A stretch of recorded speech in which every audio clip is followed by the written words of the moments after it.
प्रणाम जी, सभी सुंदर साथ जी को प्रणाम। आज के टॉपिक को दोहरा देती हूँ। टॉपिक का भाव ये है कि राज्य की राह पर, धनी की राह पर आगे बढ़ते हुए यदि रूह को दूसरी सीढ़ी पर जाना है तो क्या उसको पहली सीढ़ी छोड़नी पड़ेगी, या फिर उसको पूरी तरह से भूलना पड़ेगा, या फिर उस पहली सीढ़ी के आनंद को लेते हुए दूसरी सीढ़ी पर जाना होगा। तो पहली सीढ़ी के बारे में उन्होंने पूछा है कि दूसरी सीढ़ी पर जाने के लिए पहली सीढ़ी छोड़नी पड़ेगी या फिर भूलनी पड़ेगी, या फिर उसका आनंद और लज्जत लेते हुए दूसरी सीढ़ी तक जाना होगा। तो इसके बारे में हम सब आज इस विषय पे मंथन करेंगे। सुंदर साथ ने इस भाव को पूछा है हम सबसे। सबसे पहले विजया दीदी को बुलाऊंगी। विजया दीदी, आप बताएं इस बारे में। प्रणाम बहन जी। प्रणाम जी। प्रणाम।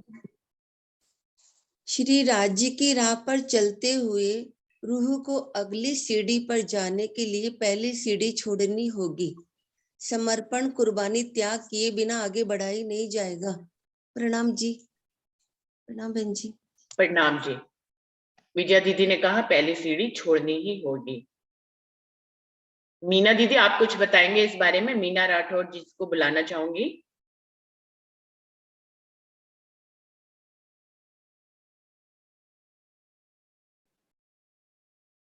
प्रणाम जी दीदी।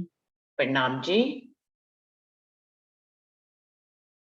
आप फिर से एक बार बोलो ना, मुझे कुछ समझ में नहीं आया। राज्य की राह पे चलते हुए रूह जब अपनी मंजिलें पार करती है, एक से दूसरी सीढ़ी, दूसरी से तीसरी सीढ़ी पे जब पहुंचती है, तो यहाँ पर सुंदर साथ ने पूछा है कि यदि दूसरी सीढ़ी पे रूह को जाना है तो क्या उसको पहली सीढ़ी छोड़नी पड़ेगी, या फिर उसको वो भूलनी ही पड़ेगी, या फिर वो उसकी लज्जत लेते हुए दूसरी सीढ़ी पे पहुंचेगी।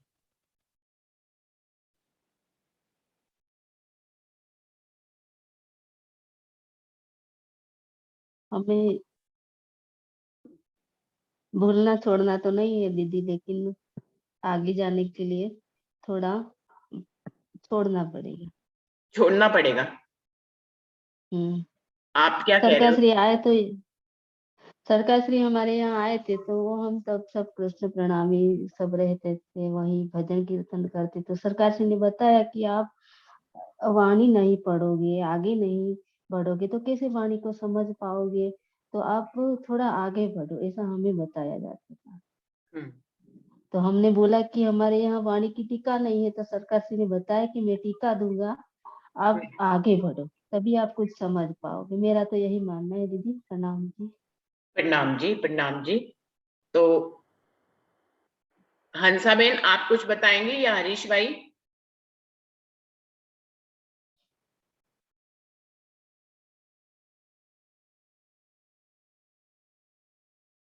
हरीश भाई जी।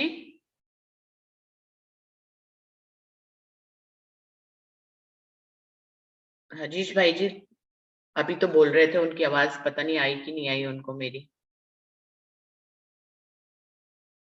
प्रवीण दीदी, आप कुछ बताएंगे इस बारे में? नादिद मैंने अभी ज्वाइन किया, मुझे टॉपिक नहीं पता। अच्छा अच्छा, ठीक है। आपका माइक भी बहुत डिस्टर्ब कर रहा है दीदी। जी, प्रतिभा दीदी आप बताइए। प्रणाम जी। प्रणाम जी। मेरे तो यही भाव है कि पहली साधना, पहली सीढ़ी का आनंद लेते हुए हमें आगे बढ़ना चाहिए, क्योंकि मेरा पर्सनल अनुभव ये, जैसे जो पहले क्लासेस अटेंड की हुई थी तो उसकी मेमोरी को याद करते हुए आगे साधना की चाहना रखते हुए मुझे उस सीढ़ी मिल जाती है और उसमें आनंद लेते हुए सीढ़ी में आगे बढ़ना है। वो मेमोरीज रहती हैं याद में और उसको प्लस करते हुए, ये मेरे पर्सनल विचार। प्रणाम जी। जी, दीदी कह रही हैं दूसरी सीढ़ी पे जाने के लिए पहली सीढ़ी की लज्जत को लेते हुए ही दूसरी सीढ़ी पे पहुंचना चाहिए। अमित जी, आप कुछ कहेंगे इस बारे में?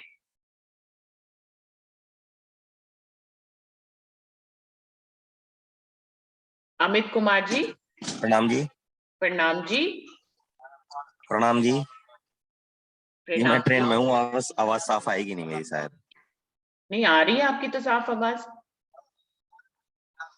नहीं, मैं ट्रेन में हूँ ना, तो अच्छा अच्छा, मैंने टॉपिक भी सही से नहीं सुन पाया हूँ भी मैं। और हाँ, ठीक है, कोई बात नहीं जी। और पारस भैया आप बताएंगे कुछ इस बारे में? प्रणाम जी दीदी। मेरा तो यही भाव है कि जो पहली सीढ़ी का अनुभव होता है उसी को साथ में लेते हुए उससे आगे चलना पड़ना होता है। जैसे कि हम वितक में देखें तो देवचंद्र जी को हरिदास जी ने बोला था कि इससे पहले जितने भी आपने मंत्र लिया है उसको आप एक आटा में लिखकर, एक कागज में लिखकर आटा की रोटी बनाकर उसको दूसरे उसी मानने वाले को खिला दो, ऐसा कुछ बोला था। तो उस वक्त देवचंद्र जी ने यही बोला था कि अगर आपका जो आप मुझे ज्ञान दे रहे हैं वो उससे आगे का है तो स्वतः वो मेरा दिल से निकल जाएगा। तो मेरा भाव कहने का यही है कि अगर वो उसे लेते हुए उससे आगे जाना चाहिए। जैसे कि कोई अगर शरीयत में है और सिर्फ सेवा पूजा को ही सब कुछ मान रहा है तो उससे मार्फत की हकीकत की किसी ने इल्म दे दिया या तो उसे आ गया, ऐसा सोबत उसको मिल गया, तो वो शरीयत में रहकर भी उसका दिशा जो है उसी में सेवा पूजा में वो सिर्फ शरीयत के रूप में सेवा पूजा में लगता था। तो उसमें वो अपना दिल देकर अपना प्रेम भाव से, इश्क भाव से सेवा पूजा कर सकता है। उसे सेवा पूजा शरीयत छोड़ना नहीं पड़ेगा, लेकिन उसका सिर्फ दिशा जो परिवर्तन कर दिया तो उसका लेवल, उसका स्टेप भी चेंज होगा। मेरा तो यही भाव है दीदी। प्रणाम जी। जी प्रणाम जी। संगीता दीदी आप बताइए। दीदी प्रणाम जी। प्रणाम जी। दीदी राज्य के राह पे चलने के लिए पहली सीढ़ी से आगे बढ़ते हुए लज्जत लेते हुए चलना है। जैसे हम पहले देवी देवता को मानते थे तो आगे बढ़ने के राजी महाराज ने अपने चरणों में लिया, फिर ब्रिज रास जागनी के राजी महाराज ने वाणी से सतगुरु महाराज जी ने हमको ये सुख दिया, तो हमकी लज्जत लेते हुए आगे बढ़ना है हमें। बिल्कुल, पहली सीढ़ी तो छोड़नी है उसे। जी लज्जत तो हमेशा याद रहती है अपने अंदर अखंड में, मतलब वो याद रहती है, ऑटोमेटिक ही याद आ जाती है कि पहले ऐसे आनंद आया था, अब हम प्लस करते हुए सतगुरु की कृपा से हमें और आगे बढ़ना है, और रहती जरूर है यार। प्रणाम। प्रणाम जी। पूजा दीदी आप कुछ कहेंगे इस बारे में?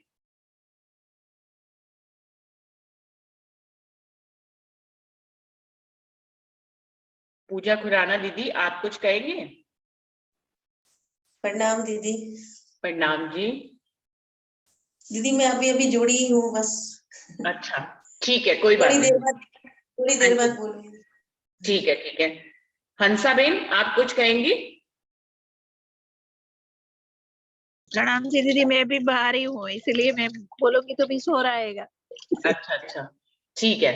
और हरीश भाई जी को तो मैंने जानबूझ के नहीं बुलाया कि उनकी तबीयत ठीक नहीं है इसलिए। अंशु आप बताएं इस बारे में। प्रणाम जी। प्रणाम जी।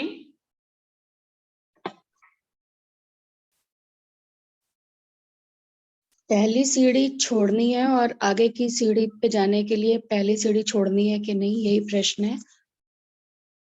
तो छोड़ना क्या है और कंटिन्यू क्या रखना है, ये चीज क्लियर होनी चाहिए हमारे माइंड में। कुछ चीजें हैं जो हमें छोड़नी भी है और कुछ चीजें हैं जो हमें लेके भी चलनी है। चौपाई भी आती है, अब जाग देखो सुख जागनी, ए सुख सुहागन जोग, तीन लीला चौथी घर की, चारों को या में भोग। सबको ही भोगना है हमने, ब्रिज रास जागने की लीला और परम धाम की लीला। सबके ही सुख, सबकी लज्जत हमें यहाँ पर लेनी है।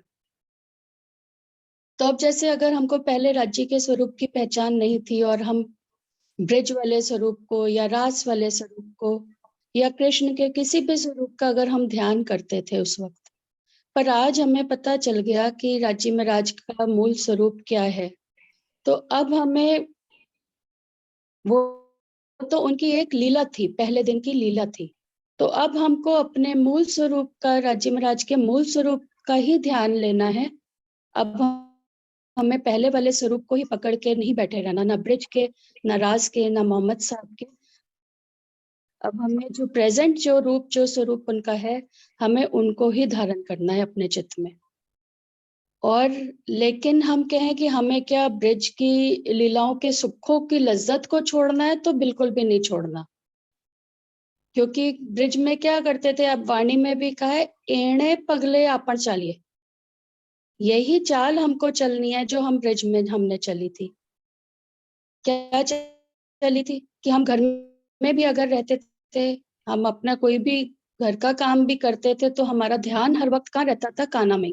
तो आज भी अगर हम किचन में भी काम कर रहे हैं या कुछ और भी काम कर रहे हैं और हमारा ध्यान वहां पे, तो ये हम ब्रिज की लीला को ही भोग रहे हैं। यहाँ पे ये ब्रिज का ही सुख है हमारा, कि हम हर वक्त हमारे ध्यान में राज्य का स्वरूप ही बसा हुआ है। तो ये ब्रिज का ही सुख है हमारा। बांसुरी बजी जब 52 दिन का विरह के बाद जब बांसुरी बजी, तो एक एक को लगा जैसे मेरा नाम ले लेके राज्य पुकार रहे हैं। और हम सब ने काल माया के ब्रह्मांड को उलंघ के हम सब योग माया के ब्रह्मांड में पहुंच गए उस बांसुरी से। तो आज भी तो ये स्वरों के बाण है, ये बांसुरी आज भी बज रही है। ये स्वरों के बाण हमें चुभे अगर, तो हमको उस स्थान में जाने में फिर देरी नहीं करनी चाहिए। हम भाग भाग के जाते भी हैं फिर सुनने के लिए। तो ये हम रास के भी सुख ले रहे हैं साथ साथ। तो ये भी हमें नहीं छोड़ने हैं कि हमको अब राज्य ने मूल स्वरूप दे दिया तो हम रास के सुख छोड़ दें। हमें मार्फत मिल रही है तो हम रास के सुख छोड़ दें, हम कहीं सुनने ना जाएं, तो ये भी गलत है। तो मार्फत में तो हर वक्त हम नहीं रह सकते। मार्फत तो कुछ पल की रची देते हैं, कुछ क्षण ही होते हैं जिस वक्त हम मार्फत के सुखों में होते हैं राज्य के संग। बाकी टाइम तो हकीकत में ही है। तो बाकी टाइम में हमें ब्रिज और रास को कंटिन्यू रखना है अपने साथ, तभी हम वो लज्जत ले पाएंगे। हर पल की लज्जत जो है वो तभी आएगी जब हमारे पास पहले दिन की, दूसरे दिन की लीलाओं की लज्जत होगी, ब्रिज और रास की लज्जत होगी हमारे पास, तभी हम हर पल उन सुखों में रह पाएंगे।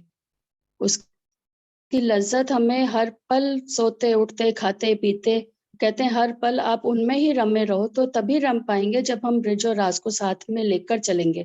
पर हमें अब उन रूप के पीछे नहीं पड़े रहना कि राज्य ने बाल स्वरूप में आए थे तो आज हम बाल स्वरूप को ही लेके बैठे रहे। और जैसे कि पहले उस दिन प्रश्न चल रहा था, अगर मुझे पहले दिन की लीला में अब ये पता चल जाए कि मेरे धनी कौन है, बाल स्वरूप में उन्होंने पहले दिन में लीला करी थी, तो अगर पहले मैं उनकी यशोदा बन के सेवा करती भी थी, तो आज मैं उनको कैसे माता बन के सेवा कर सकती हूँ, जब पता चल गया कि उन्होंने तो धनी बन के हमें उस रूप में भी सुख दिए थे। 9 वर्ष के बालक को भी जब हमने गले लगाया तो पिया बन के मिले। 9 घंटे के बालक को भी जब हम लोग बधावा लेकर गए तो उन्होंने पिया के सुख दिए। तो ग्रुप में भी प्रश्न चल रहा था कि अब उनको कैसे छोड़े, तो अब हम माता बन के सेवा कर ही नहीं सकते जब हमें पता चल चुका होगा कि ये तो हमारे धनी है। तो जब हमें पता चल गया, लेकिन अब हमें आगे के स्वरूप मिल गया है, तो वो स्वरूप हमें अब नहीं पकड़ के बैठे रहना चाहिए। अपना स्वरूप अपने आप ही राज्य हमारा अंदर बदलते चले जाएंगे। लेकिन उन सुखों की लज्जत हम तभी ले पाएंगे जब हम उन ब्रिज वाली और रास वाली चाल से यहाँ पे चलेंगे। एणे पगले आपन चाली, उसी चाल को लेकर चलेंगे तो 3 लीला, चौथी घर की, चारों को यहाँ में भोग, चारों का सुख, लास्ट डे तक, चाहे हम जितना भी मार्फत के सुख ले लें, पर फिर भी हम मार्फत में होने के बाद भी चारों की लज्जत हर पल यहाँ पे ले सकते हैं। प्रणाम जी। प्रणाम जी। क्या नाम है, उर्मिला बहन, आप कुछ बताएंगे इस बारे में?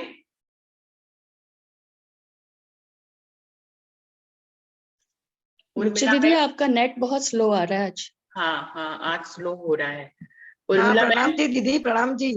प्रणाम जी। हाँ जी, बताइए, आप कुछ बारे में बताएंगे? हाँ प्रणाम जी। क्या बहन, अभी मैंने माइक शुरू किया है जी। प्रणाम जी। प्रणाम जी। प्रणाम जी।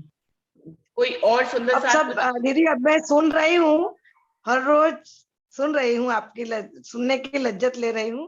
सुन रही हूँ अभी मैं। उर्मिला बहन, आपके साथ जो मतलब हरीश भाई जी के जो भाई जी हैं वो बोलते हैं, इसलिए मैं आप एक ही फोन से आप लोग हाँ ज्वाइन वो होते हैं, दीदी उनको ही आप बुला अभी रही हूँ।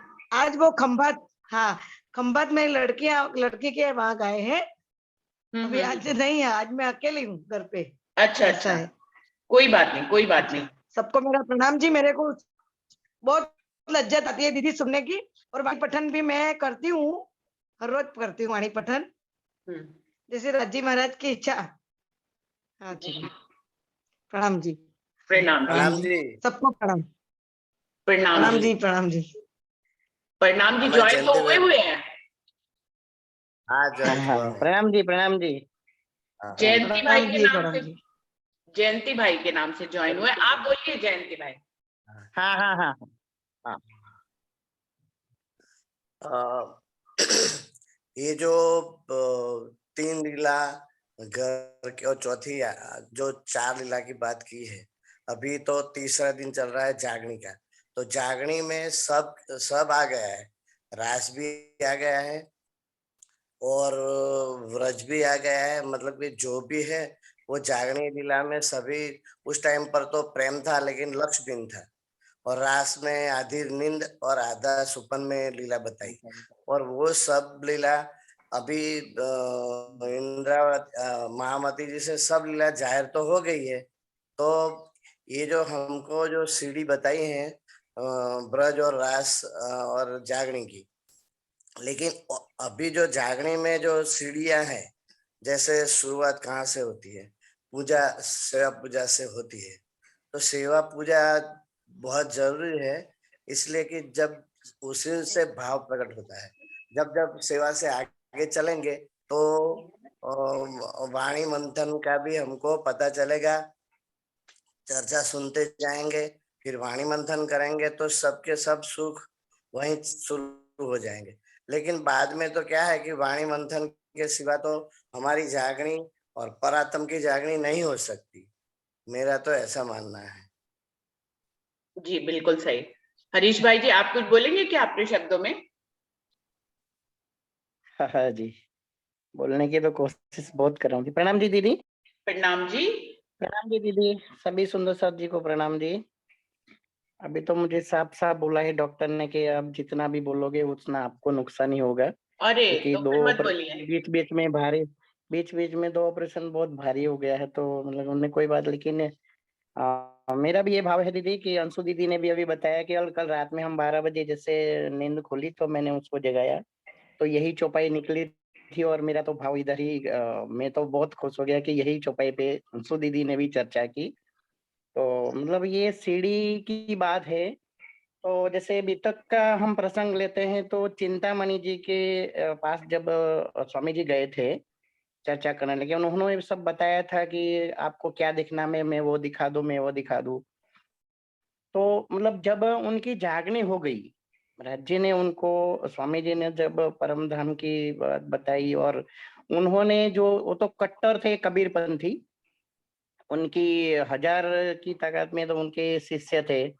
तो उनको एक ही झटके में जब उनको पता चल गया, वाणी चर्चा हुई, जब राज जी ने सब कुछ बताया, तो उन्होंने एक ही झटके में पूरा छोड़ दिया। मतलब उन्होंने जब परम धाम की राह पर चलने का उन्होंने इच्छा किया और उनको पता चल गया, तो और वो पथ भी आता है ना, एक एक पलक तो गंग से निकली, मतलब उसका भी जो विवरण किया, तब जाके चिंतामणि जी भी राज जी के पास आ गए थे, उनको पता चल गया कि हाँ यही से। तो झटके से उन्होंने वो सीढ़ी अपने आप छोड़ दी और राज्य में लग गए।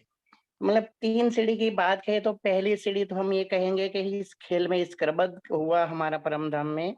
और पहली सीढ़ी तो हमारी ये है कि जब पहले खेल में आ गए, खेल में आए, तो ये हमारी पहली सीढ़ी है। खेल में आकर के हमें जब दूसरी सीढ़ी, हमें जब तारतम मिला, परम धाम का ज्ञान मिला, तारतम मिला, तो ये हमारी दूसरी सीढ़ी है। तीसरी सीढ़ी पे हम जागनी लीला में हम आगे बढ़ते हैं। ये वाणी मंथन, अभी जो भी प्रश्न होता है उसमें भी हमें कुछ जो भी होता है, यहाँ पर वाणी मंथन होता है। तो भूलना तो हमें, जो चीज अभी अंशु दीदी ने बताया कि भूलना तो हमें, चलना तो ही एने पगले अपन चालिए कि जो पगला प्रमाण, तो हमें ये भूलना तो नहीं। लेकिन उसमें रूप स्वरूप और अनंता स्वरूप, रूप क्या है, उसके बाद स्वरूप क्या है, उनको हमें पहचान के आगे बढ़ना है। सीढ़ी तो हमें क्या छोड़ना है वही हमको तय करना है कि अब हम आगे बढ़े हैं। जैसे मतलब एक सीढ़ी जब छोड़ेंगे तब जाके हम दूसरी सीढ़ी पे चढ़ेंगे ना। तो सीढ़ी को भूलना या नहीं भूलना ये बात बराबर है कि भूलना चाहिए, लेकिन जो चीज अब हम आगे मंथन करके जो भी हमें वाणी की चर्चा हमें जो पता चल गया कि यही हमारा परम धाम, इसी बैठे घर जाके धाम, हमें यहीं बैठ के परम धाम को देखना है और यहीं से जागना और राज्य के चरणों में हमें एक साथ उठना है। तब जब हम पहली सीढ़ी दूसरी सीढ़ी हम गिनती करते रहेंगे। सीढ़ी की बात बराबर है, सीढ़ी बोलिए कि एक सीढ़ी हम क्या करेंगे या तो उसको साथ लेके, मतलब जो साथ लेके जो लेना है हमें, जो वाणी के आधार पर हमको जो भी सुख मिल रहा है उनको ही साथ में रखना है, बाकी तो छोड़ ही देना है।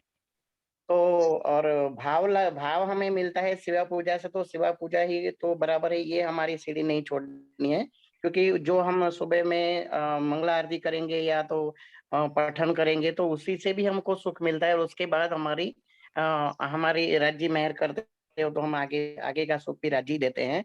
क्योंकि करने वाली राज्य है जो हम मंथन करते हैं, बहुत अच्छा मजा आ रहा है और मंथन से ही सब कुछ मिलता है। क्योंकि जब तक ये दूध से दही नहीं बनेगा और जब मंथन नहीं करेंगे तब तक तो मक्खन निकलने वाला नहीं है। तो मंथन बहुत जरूरी है।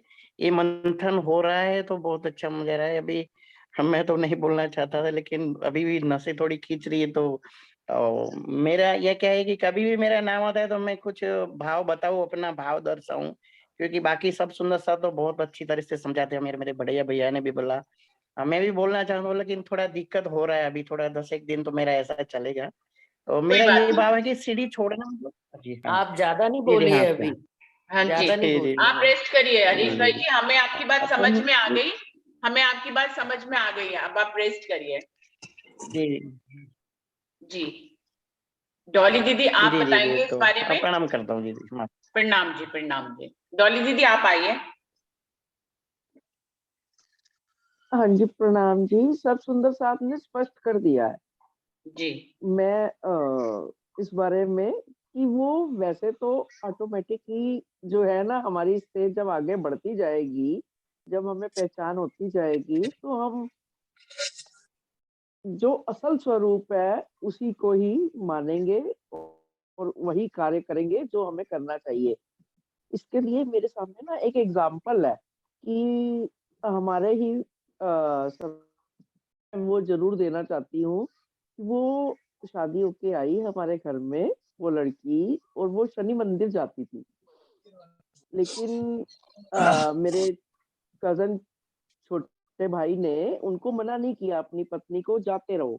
लेकिन उनके सामने खड़े होकर हम तीनों बात करते थे राज्य के बारे में, सब कुछ बताते थे कि कैसे ये पहला ब्रह्मांड बना, कैसे हम फिर इधर आए। सुनते धीरे धीरे उनको इतना मतलब विश्वास हुआ कि उन्होंने तारतम भी लिया और ऑटोमेटिकली उनका हर कार्य करना बंद हो गया अपने आप ही, बिना मना किए, बिना किसी प्रेशर के। उनको विश्वास आ गया रांची पे और वो एकदम से जिस तरह से रांची की अंगना प्रातः उठ के अपना सेवा पूजा भी करती हैं, अपने आप ही शुरू हुई। हमें कहना भी नहीं पड़ा, बस उनके साथ बैठकर हम चर्चा करते थे उनके सामने। वो कोई प्रश्न नहीं करती थी, हम दोनों की बात सुनती थी। तो इसलिए अगर किसी ने ये प्रश्न किया भी है कि हमें पहली सीढ़ी छोड़ने पड़ेगी, कुछ करना नहीं पड़ेगा। ऑटोमेटिकली धनी हमारे दिल में वैसे भाव भर देते हैं कि हम, क्योंकि हर व्यक्ति को आगे चलने के लिए ही इच्छा होती है, आकांक्षा होती है कि हम जिस स्थिति पर हैं हम उससे आगे बढ़े और आगे की बात सोचे, आगे की बात करें। तो जब हमें पहचान होगी, जैसा अंशु बहन बोल रही थी, मैंने थोड़ा देर से ज्वाइन किया, उनकी अंतिम बातें ही सुनी। ब्रिज लीला में भी हम गए थे उनके पास धनी भाव से, क्योंकि तब एकदम से हम परम धाम से उतरे थे। अब रासलीला में भी हमने आनंद तो उसी भाव से लिया, लेकिन हमें पहचान नहीं थी कि हम अक्षर ब्रह्म के आत्म के साथ खेल रहे थे। वो जो है सारी बातें जो पहचान की हमें जागनी ब्रह्मांड में आकर होकर हुई, इसलिए अब हम न बाल स्वरूप में, न उनकी हम मित्र के रूप में, न माता के रूप में, न भाई के रूप में, किसी रूप में अपने धनी को हम चाह ही नहीं सकते। सिर्फ हम उनकी अर्धांगिनी बन के, उनकी प्रियतमा बन के, उनको आत्मा के पति मानकर ही हम उनकी सेवा कर सकते हैं। ये ऑटोमेटिकली, मतलब प्राकृतिक रूप से ये हमारे अंदर भाव आ जाएगा। जैसा कि सभी ने कहा कि वाणी पढ़ के जब हमें ज्ञान हो जाता है कि मैं कौन, कहाँ से आई, कौन मेरा भरतार, मतलब तो अपने आप ही मेरे ख्याल से तो रूह की चाल जो है बदलती जाएगी। किसी को प्रयास करने की जरूरत नहीं पड़ेगी। अगर किसी ने अभी शुरुआत की है, जिन सुंदर साहब का ये प्रश्न है कि क्या छोड़नी पड़ेगी, वो स्वयं भी उनको राजी महाराज अगली सीढ़ी पर हाथ पकड़ कर ले जाएंगे और उनसे प्राकृतिक रूप से वो छूट जाएगी पहली सीढ़ी। क्योंकि हमें भूलना नहीं है, क्योंकि हम देखिए, हमें याद है ना, हमें सारी लीलाओं का सुख इस जागनी ब्रह्मांड में है कि हमें आगे चलना है। क्योंकि हम जब चलते हैं तो सीढ़ी को हम तोड़ते नहीं है ना, तोड़ते नहीं है। एक स्टेप चले, फिर अगला स्टेप चले, फिर उससे अगला, चलते चलते हम अंतिम सोपान तक पहुंच के, क्योंकि हम बैठे तो हमारी सुरता तो कालमाया के ब्रह्मांड में आई है ना। जब जब सुरता चलेगी तो ब्रजराज से होते हुए ही, देखिए ठीक है, रूह की चाल का एकदम से हम डायरेक्ट भी परम धाम पहुंच सकते हैं, लेकिन अगर स्टेप बाय स्टेप ध्यान को, क्योंकि जब भी बैठते हैं ध्यान में तो एकदम से ले जाना कैसे, जिन सुंदर साथ का जाता है, परमहंस है वो, लेकिन ऐसा है कि प्रयास करने के लिए शुरुआत में हमें सारी सीढ़ियां चढ़ते हुए ही, उनको प्रणाम करते हुए ही हमें आगे जाना होता है। तो छोड़ना है, तोड़ना नहीं है, भूलना नहीं है। बस मेरा तो यही मानना है कि राजी महाराज की मेहर इतनी होती है कि वो अपनी रूह को हाथ पकड़कर स्वयं ही अपने पास खींच लेते हैं। तो रूह तो जो है ना, कोई खाली ना गया इन खिलवते, लिया हक का भेद और कहूँ ना जाए सक्या, तो पड़या इश्क के कैद। तो रूह जब इश्क में पड़ जाएगी, धाम धनी के इश्क में आ जाएगी, तो वो स्वतः ही बाकी सब भूल जाएगी। जब प्रियतम का प्रेम का अनुभव होता है तो दुनिया की कोई बात याद नहीं रहती, तो हम स्वतः ही आगे बढ़ते जाएंगे। सुंदर साथ जी, बस संक्षेप में मैं इन्हीं शब्दों के साथ आप सब सुंदर साथ के चरणों में प्रणाम करती हूँ। धनी मेहर अपने आप करेंगे, अपने आप पिछली सीढ़ियां छुड़ाते जाएंगे, हमें घबराना नहीं है और आगे बढ़ने का प्रयास करते रहना है। प्रणाम जी। प्रणाम जी सुंदर साथ जी। एक ही टॉपिक होता है, लेकिन सबसे इसलिए बुलवाते हैं क्योंकि हर किसी के शब्दों में हमें कोई एक नया उदाहरण मिलता है, एक नया एग्जाम्पल मिलता है, जिससे वो बात और ज्यादा क्लियर होती चली जाती है। तो सुंदर साथ सोचते, बोलते समय ये मत सोचे कि बात तो क्लियर हो गई है तो अब हम क्या बोलें। आप जब बोलेंगे तो आपके शब्दों में राज्य कुछ और हमें एग्जाम्पल देंगे, कुछ और बात क्लियर कराएंगे। तो इसलिए मैं तो टॉपिक को 2 दिन 3 दिन चलाने के हक में इसलिए हूँ कि क्लियर हो भी जाए तब भी हमें बोलना चाहिए, क्योंकि हर किसी के शब्दों से राज्य हमें कोई ना कोई संदेश जरूर देते हैं। कोई और सुंदर साथ जिनका नाम मैंने ना लिया हो, वो अपने आप से कुछ कहना चाहें तो जरूर कहें, चाहे पूजा दीदी आए या कोई भी सुंदर साथ जो कि और जिनके दिल में भाव है इस बारे में कहने के लिए, तो जरूर कहने के लिए आए। कोई और सुंदर साथ कुछ कहना चाहते हैं? सुनीता दीदी नहीं आई है ना? सुनीता दीदी नहीं, सुनीता दीदी आज नहीं आई है, उन्होंने ज्वाइन नहीं किया है। पूजा दीदी है, प्रवीण दीदी है, अभी मुकेश दीदी भी है। प्रवीण दीदी कुछ कहना चाहेंगी? प्रणाम जी। प्रणाम जी। प्रणाम जी। अमित जी आप बताइए। हाँ जी, मैंने टॉपिक सुना था, मैंने सुना है, तो मैं थोड़ा कुछ बोलना चाहूंगा इस विषय पर। बिल्कुल बिल्कुल आप बोले। थोड़ा इसमें एक ही विषय मेरे भाव आया इसमें कि जैसे एक चौपाई है कि बेशक हम कोशिश के ऐसे ब्रह्मांड को पीट दे, देखो कौन आपसी दौड़ के इश्क मेरा ले।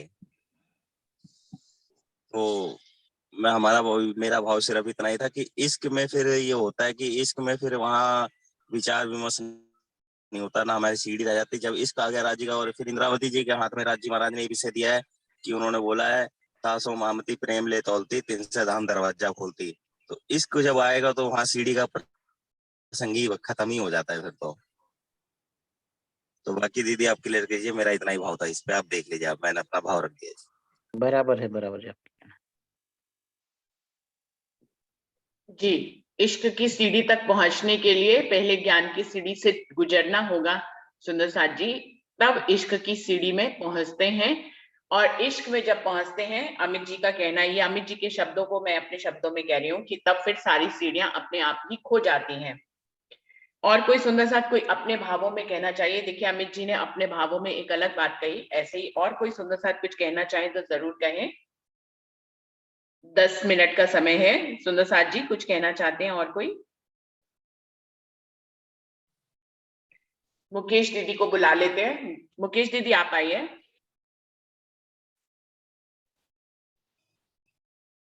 प्रणाम जी, सब सुंदर साथ के चरणों में कोटि कोटि प्रणाम। देखिए, जो हमारा ये खेल चल रहा है, जैसे अंजू दीदी ने कहा है कि जाग देखो सुख जागनी, ये सुख सुहागिन जोग, 3 लीला चौथी घर की, इन चारों का यामे भोग। तो ये जो चौपाई है, इसमें देखना हमें कि चारों का भोग करना है तो कैसी स्थिति, क्योंकि जो हम जिस लेवल में इस काल माया के ब्रह्मांड में बैठे हैं, तो इसमें हमारी स्थिति एक जैसी नहीं रहेगी। तारतम वाणी के अंदर तो महाराज जी ने सारी स्थितियों का वर्णन किया है, जो जैसे अमित भाई जी भी अभी कह रहे हैं कि इससे रिलेटेड दूसरी चौपाई भी आती है कि देखे सातों लोक और देखे सातों पाताल, सातों लोक देखे जागे पीछे सदभोग। यानी मैंने सातों पाताल भी देखे हैं, सातों ऊपर के लोक भी देखे हैं, और जागने के पीछे सब फोक है। तो अब ये जो कहा कि जब इश्क में जाएगी तो सब गर्क हो जाएगा, और दूसरी चौपाई में ये कह रहे हैं कि इसमें जागते जागते हमें सबका सुख भी लेना है। तो ये बाहर से तो अपोजिट लगेगी, लेकिन अंदर से रहने के हिसाब से देखेंगे तो ये जो हमारी स्थिति बनती है, ये स्थिति में हमारी इस खेल के अंदर ये चारों स्थिति का अनुभव कराना है महाराज जी। तभी तो कह रहे हैं ना, सुंदर साथ का जो मत है वो बिल्कुल सही है कि हमें चलते हुए हर चीज का एहसास करना है, नहीं तो छोड़ना है, ना भूलना है। छोड़ना केवल कौन सी? उसकी अज्ञानता छोड़नी है, उसका कर्मकांड छोड़ना है। जो अज्ञानता में जैसे देवी देवताओं की पहले पूजा करते थे, तो वो अज्ञानता छोड़नी है। लेकिन जब हम अपने राज्य से जुड़े हैं, तो राज्य की जो लीलाएं हैं, उन सब लीलाओं का हमें अनुभव करके लेकर चलना है। क्यों लेकर चलना है? क्योंकि देखिए, जब हम जागरण के ब्रह्मांड में बैठे हैं, तो जिस ब्रज का हमें नहीं पता था, उस ब्रज का भी हमें अनुभव यही करा रहे हैं। जिस राज का नहीं पता था, जो सुसुप्ति में था, उसका भी अनुभव अब हमें यही करा रहे हैं। और जो सतगुरु धन देवचंद जी महाराज जी और सतगुरु प्राणनाथ जी महाराज जी के साथ में लीलाएं हैं, उन सब का भी अनुभव करा रहे हैं। और जो हमारे साथ में ये संसार लगा हुआ है, ये शरीर लगा हुआ है, इस शरीर के अंदर जो विकृति आती है, तो इनका भी तो अनुभव अभी करना है। और इसी के साथ साथ में परम धाम में जिस रस में हम रहते थे, उस रस का भी अनुभव यही करना है, क्योंकि ब्रह्मांड ही बना है हर चीज का। कह रहे हैं, जब तो महाराज जी कह रहे हैं कि आत्माओं का जो हृदय है कि अर्श कहिया 3 दिल का, जित है हक सहूर, इश्क इलम 2 हक के, 2 हक रोशनी। तो इसमें दोनों चीज दिखा रहे महाराज जी, इश्क भी और इल्म भी। तो जो हम देखते हैं कि हम जो कह रहे कि जब इश्क में पहुंच जाएगी तो ये सारा हट जाएगा, तो हमेशा तो इस काल माया के ब्रह्मांड में रह के हमेशा तो उस प्रेम की आनंद की मार्फत की स्थिति में नहीं रह सकते। अगर उसमें रहेगी तो फिर इस संसार का कैसे अनुभव करेगी? तो ये जो खेल चल रहा है, हमारी 3 स्थिति से महाराज जी चला रहे हैं। एक इश्क की स्थिति जो मार्फत की है, दूसरी ज्ञान की स्थिति जो हकीकत की है, और तीसरी इस शरीर से मिलकर जो एक शरीयत कहेंगे जिसको, कि इसको मर्यादा में रहना है। कैसी मर्यादा में रहना है? कि एक परमात्मा को छोड़कर किसी और दूसरे की पूजा नहीं करनी, तो वो तो उसको छोड़ना है। लेकिन जो सुख अपने राज्य महाराज जी से ले रही, तो उस दायरे में रहकर अपने राज्य महाराज जी से संबंधित हर लीलाओं का आत्मा को अनुभव करना है। तो ये तीनों स्थिति परिवर्तनशील है। जिस तरह से यहाँ पर 3 गुणों में अलग अलग परिवर्तन होता रहता है, सबके अंदर 3 गुण हैं, लेकिन क्या हमेशा एक जैसा गुण रहता है? नहीं, समय के अनुसार ही परिवर्तनशील होते रहते हैं। तो इसी तरह से तो सूरता के साथ भी खेल चल रहा है। सूरता की स्थिति ना तो हमेशा ज्ञान की रहती है, अगर ज्ञान की रहेगी तो भूलने का सुख कैसे अनुभव करेगी जीव के साथ मिलकर? तो राज्य महाराज जी वो फरामोशी का आवरण डालते हैं, तो जीव की स्थिति चल जाती है। और जब जागृति ज्ञान पर आती करती है तो वो जागृत होकर दोनों चीजों का अनुभव करती है। और जब राज्य महाराज जी उसे इश्क का अनुभव कराना चाहते हैं, मार्फत की स्थिति का अनुभव कराना चाहते हैं, तो उसकी सूरता को अपने से जोड़ देते हैं। तो ये तीनों जब तक खेल चलेगा, तीनों का एक परिवर्तनशील रहेगा। राज्य महाराज जी तीनों का अनुभव कराएंगे। अगर कहें कि हम यहाँ पर इन सुखों को भूल जाएं, तो देखिए महाराज जी कहने की परमधाम में जाकर भी इसकी बातें होंगी। भाई खेल में तुम आत्माओं ने किसने किसको जगाया है, कितनी उसके अंदर अज्ञानता रही है, कौन सी रूह फरामोशी में उठेगी, कौन सी रूह ने जो सवा शेर खाता है तो वो शाबाशी मिलेगी। तो इस खेल की का जो चर्चा है वो तो राज्य महाराज जी के सामने भी होगी, तो भूल तो नहीं सकते। और तो वहां पर जब अनुभव होगा, तो जब आत्मा को अनुभव करेगी यहाँ, तभी तो उसका रिपोर्ट करेगी वहां पे कि भाई मैंने ये अनुभव किया है। तो मेरे भी भाव यही हैं कि जो हमारी साथ में लीलाएं चल रही हैं, इन सब का हमें अनुभव करना है। इनमें हमको अज्ञानता में नहीं फंसना, इनकी वास्तविकता को लेकर चलना है और तीनों का ही करना है जो हमारे राज्य से संबंधित है। अब ये कहे कि जैसे अभी कहे कि हम भाई बाहर पहला ज्ञानता में थे, जैसे अभी इन्होंने बताया कि कोई पीपल पे जा रहा है, कोई शनि पे जा रहा है, तो उसको तो बिल्कुल छोड़ना ही पड़ेगा, क्योंकि अनन्य भाव तो लाना पड़ेगा। अब रही दूसरी बात जो हमारे राज्य से ही संबंधित है, मेरे ख्याल से ये जो टॉपिक रखा गया है, जो रिकॉर्डिंग आई थी, शायद उसके बेस पर है मेरा जो विचार आ रहा है। तो अब ये देखिए, जैसे मान लीजिए बाल मुकुंद जी का ही आता है कि हमारे घर में बाल मुकुंद जी है, लेकिन अगर हम उनके साथ में एकमात्र भाव से सेवा करते करते हमें बहुत टाइम हो गया, तो वो तो हमारे अंदर संस्कार पड़ गया, उसको बदलना बहुत मुश्किल है। अगर हाँ, जिस सुंदर साथी ने अंगना भाव से राज्य से जुड़े हैं, अंगना भाव से ही वो मान रही है, तो उसके लिए तो सरल तरीका हो जाएगा। लेकिन जो 5 साल से 10 साल से बाल मुकुंद जी की एक मात्र भाव से पूजा कर रही है, तो वो सामने रहेगा, तो मैं नहीं कह सकती कि वो शायद उसको भाव को बदल पाए, क्योंकि वो संस्कार पड़ गया ना उसके चित्त में। वो एक जिसने पुत्र के रूप में देखा, वो पति रूप में नहीं देख पाए। अगर शुरू से ही मानते तो मान लेते। तो अब जो उसका, मैं ये कहना चाहूंगी अपने भाव से कि अगर वास्तव में अगर बाल मुकुंद जी के प्रति इतना लगाव है, तो उसकी वास्तविकता को हम समझे कि वो वास्तविकता मेरी वाणी के अंदर ही तो है। तो जब हम वाणी के अंदर समझेंगे, उनकी वास्तविकता को देखेंगे, ये देखेंगे कि ये एक फोटो ही तो है, जो उनकी वास्तविकता वो तो वाणी के अंदर है, उनकी जो वास्तविकता वो तो मेरे हृदय में है। तो इस भाव को बदल सकते हैं, मूर्ति के माध्यम से तो नहीं बदल सकते हैं, लेकिन जब हम अपनी वृत्ति को वाणी के अंदर देखेंगे या अपने हृदय में अनुभव करेंगे, तो शायद ये भाव बदल जाएगा।